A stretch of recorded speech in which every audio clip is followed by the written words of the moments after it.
This video is sponsored.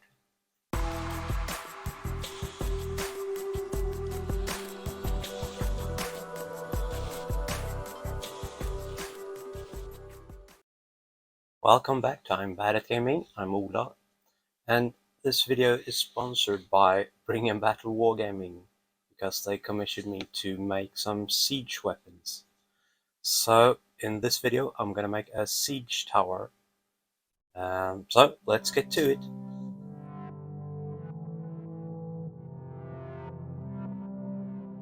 Well, to begin, I had these wood pieces for quite a long time. Some sort of hobby equipment from a hobby store. So I just figure out how I can make use of them, and the easiest way is to glue them into longer beams so I can make a structure.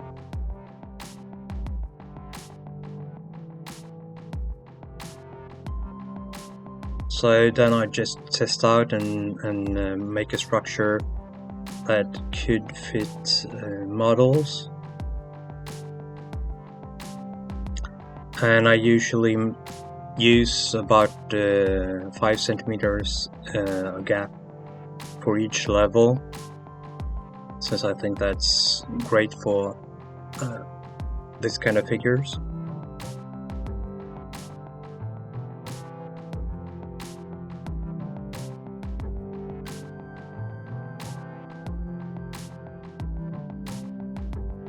So then I make some different parts. This will be the base. And earlier I made one of the sides. I actually made two, but that's unnecessary for you to watch me make two. So when they have dried, I use normal PVA glue or wood glue.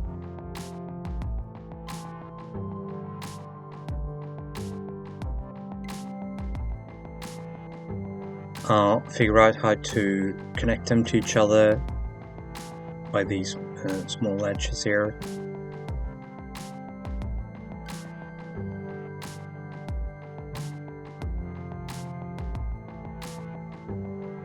And then I just glue everything in with PVA glue. To make some tapered edges, I use a hobby knife and just cut off small pieces here and there. And then to grate the wood, I use heavy gridded sandpaper and just use it in one direction, so the grains fall naturally in one direction lengthwise. Here I start making parts for the wheels, and I'm gonna use a hole saw later to cut them out. Here I start manufacturing the actual structure. So now to the actual structure. I glue in the structure with PVA glue, and to make it easier I use clothes pegs to just hold the construction in together. This makes it easier with structures like this. You can use it in foam building as well, but you have to be careful so it doesn't dent your foam.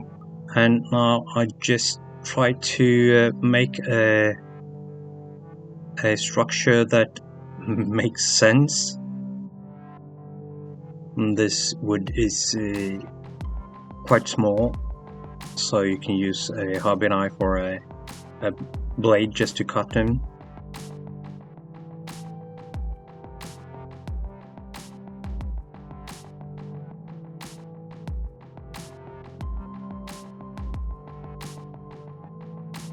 Now for the paneling on the sides, I use coffee stir sticks.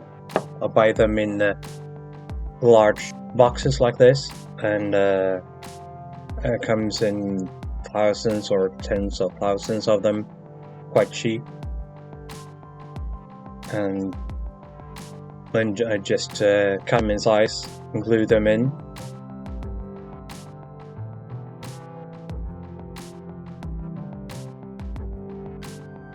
And I just glue in some dowel for mounting the wheels later on. So now I glue in some reinforcements for the walls. I'm gonna cut out some windows there later on.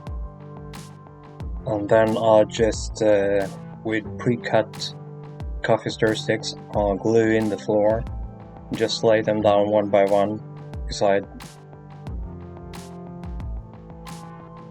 And here I can put the support beams, glue them from underneath. And then I'll start on the second floor, cutting beams and glue them in.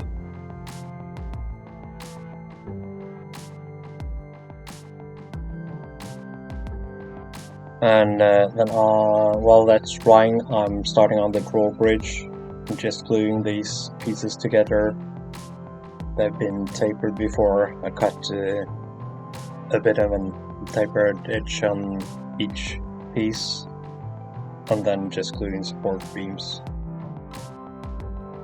So here I'm starting to make ladders for the tower to get to the dim floors, and to make them equally in length, I tape them together, sand them down on both sides to make them as long as I want them, and they are then fitted into the longer poles there.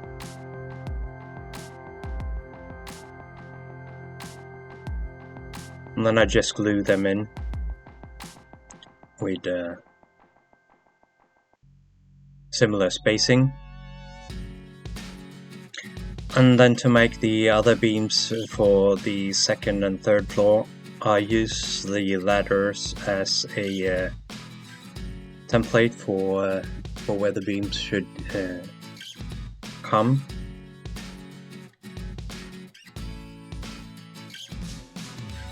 And then I just use PVA glue again and glue in the next section of the floor.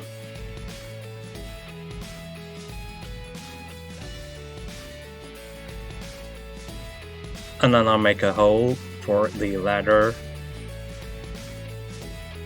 and then use clamps just to clamp them down so they set proper. And then I do the same thing for the second floor, the spacing and then the glue. And then just lay down the floor, and this comes quite sturdy when you get the flooring and the side panels as well. So when the floor is done, I go on with the sides.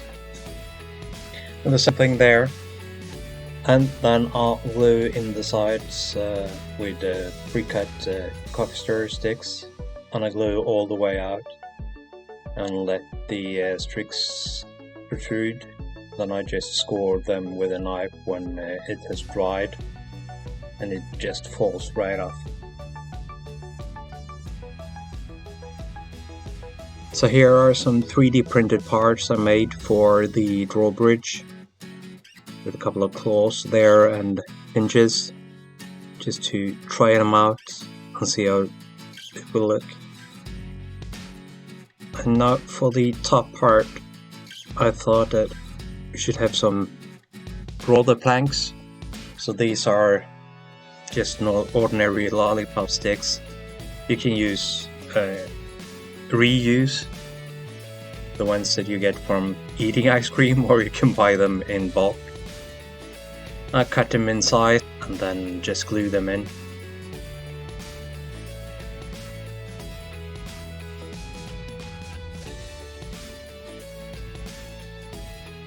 Now for the front part here.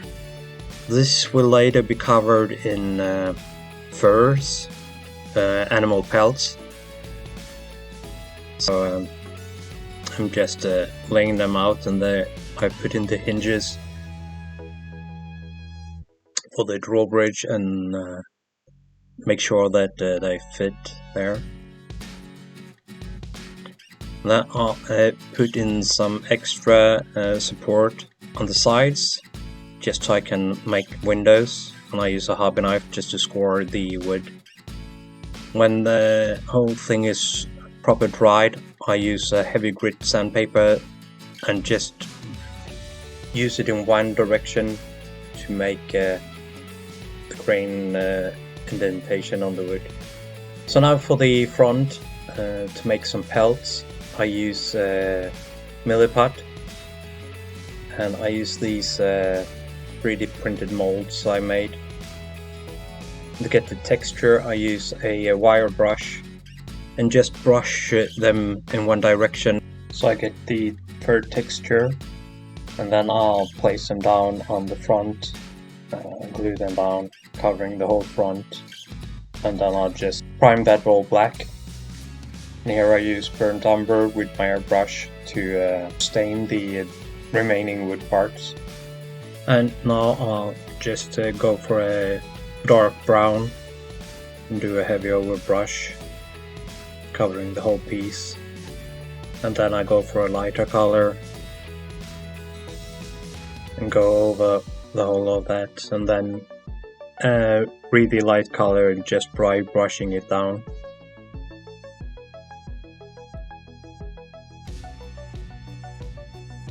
And here I go for the pelts. Do quite bright brush to get a nice feeling of the tear on the pelts. And then my homemade wash,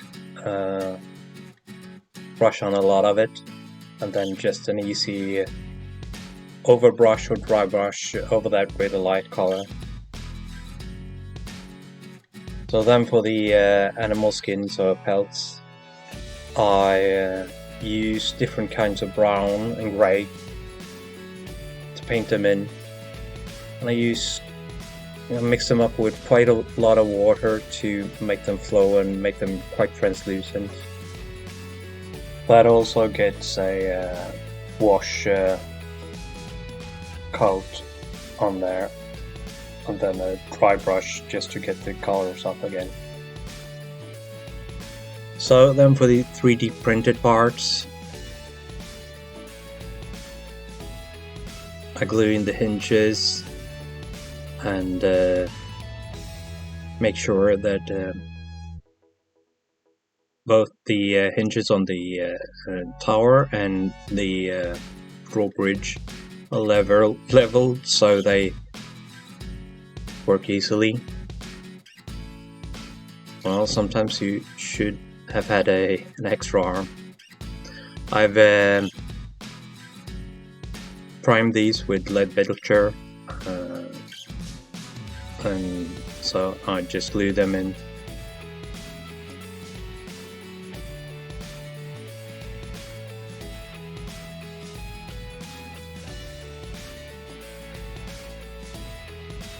I'll probably have to put on some more later on because scuff marks and stuff like that, and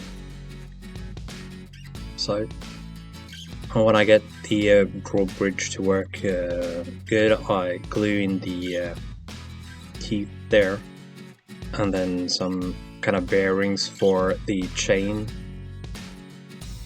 and then the mechanism for lowering and withdrawing the drawbridge.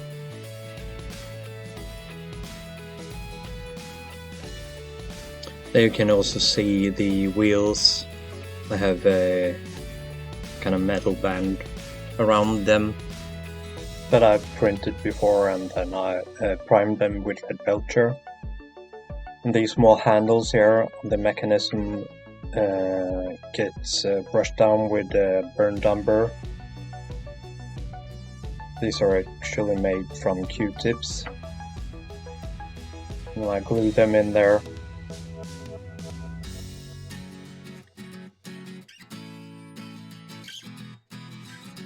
And then I use these small metal O-rings with a screw to fasten the chain on the pole. Just thread them on the end of a metal chain.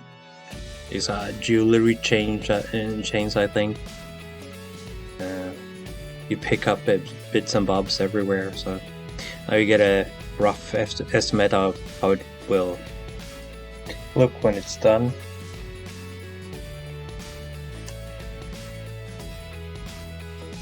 So I glue the braces in there and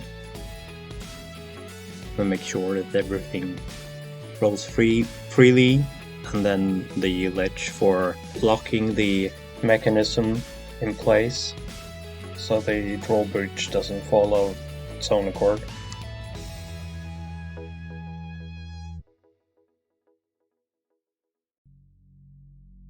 This is a bit of a fiddly part. You have to thread something that is, well, 2 millimeters maybe in width. So it takes some time, but in the end I think it's worth it. Instead of using string that you could have used, I think chain looks more awesome. So I didn't anticipate this part where the chain will come off as it's all pulled up, so I printed some extra parts there just to keep the chain inbound there. So I printed a couple of metal braces or bands just to tweak out the wheels a bit. Just flat parts with rivets on them. I glue in as well in every wood joint to make it look more rugged and robust.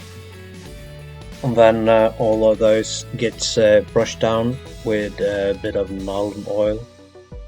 If you have used this before, you know that the pot will almost certainly fall over, so I've printed a little holder there. And then I'll just dry brush that with room steel just to get the edges, make it really nice. And here's the finished result. I hope you like it. If you do, please like the video and subscribe to the channel and leave a comment if you want. So, thanks for this, and I'll see you next time.